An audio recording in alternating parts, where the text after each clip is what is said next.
বাজেটে কর ছাড় ভাতা বৃদ্ধির ভাবনা মোদী সরকারের। জুলাইয়ে চলতি অর্থবর্ষের পূর্ণাঙ্গ বাজেট পেশ করবে অর্থমন্ত্রী নির্মলা সীতারামন।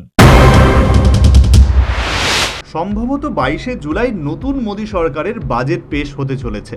প্রসঙ্গত, ভোট পরবর্তী এক সমীক্ষায় উঠে এসেছে ভোটদাতাদের মধ্যে মূল্য বৃদ্ধি, বেকারত্ব এবং কমতে থাকা আয় উদ্বেগের কারণ হয়ে দাঁড়িয়েছিল।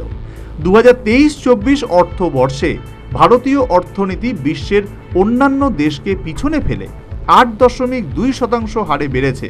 সেখানে ভোগ ব্যয় তার অর্ধেকের কম গতিতে বৃদ্ধি পেয়েছে। আগামী দিনে ব্যক্তিগত কর ছাড় বাড়ানো হলে আমজনতার হাতে খরচ করার মতো অতিরিক্ত অর্থ আসবে এবং তার ফলে অর্থনীতিতে ভোগ ব্যয় বাড়বে বলেই মনে করছে রাজনৈতিক মহল। যদিও এ বিষয়ে অর্থ মন্ত্রকের তরফে এখনও তেমন কোনো ইঙ্গিত পাওয়া যায়নি, তবে ওয়াকিবহাল মহলের মতে কর ছাড় ভাতা বৃদ্ধির পথে হাঁটতে পারে এবারের মোদী সরকার। তাদের বাজেটে এবার নজর থাকতে পারে মধ্যবিত্ত সমাজ।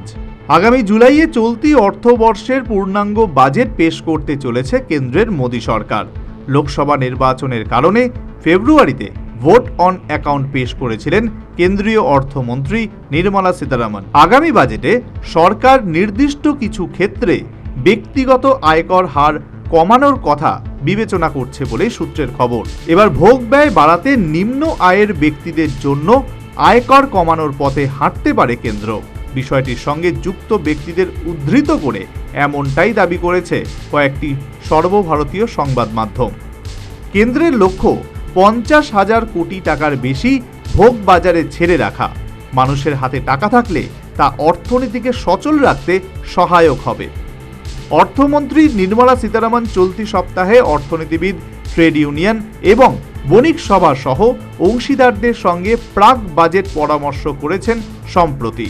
সূত্রের খবর, অর্থমন্ত্রকের কর্তারা ভোক্তাদের ক্রয় ক্ষমতা বৃদ্ধির জন্য কর কমানোর প্রস্তাব নিয়ে আলোচনা করছেন ইতিমধ্যেই।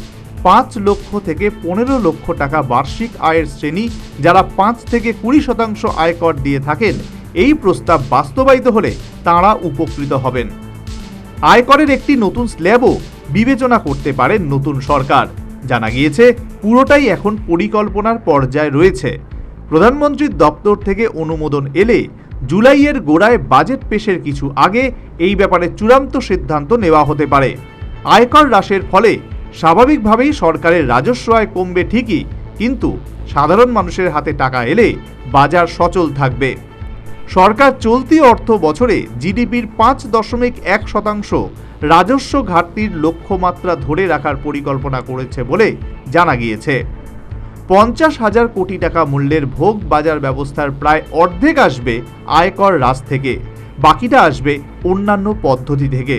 ছোট কৃষকদের বার্ষিক নগদ অর্থ প্রদান বর্তমান 6,000 টাকা থেকে বাড়িয়ে 8,000 টাকা করার পরিকল্পনা করেছে এবারের বাজেট।